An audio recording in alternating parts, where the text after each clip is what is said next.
నీ రక్తంతో కడుగయ్యా అని దేవుని వైపు మళ్ళుకొని అతిక్రమాలను విడిచిపెట్టడానికి నువ్వు సిద్ధపడితే యేసు రక్తం ఖచ్చితంగా నీ మీదకి వస్తుంది. నీ ప్రతి దోషమును కడుగుతుంది, పరిశుద్ధపరుస్తుంది. ఆమేన్. గట్టిగా చెప్పు. ఖచ్చితంగా నీకు అవకాశం ఉంది. కాబట్టి ఇక్కడ నువ్వు జాగ్రత్త పడాలి.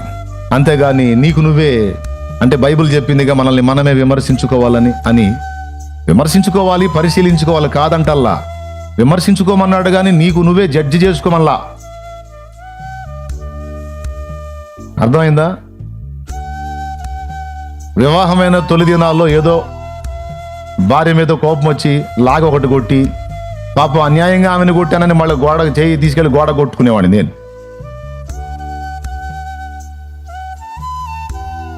అర్థమైందా?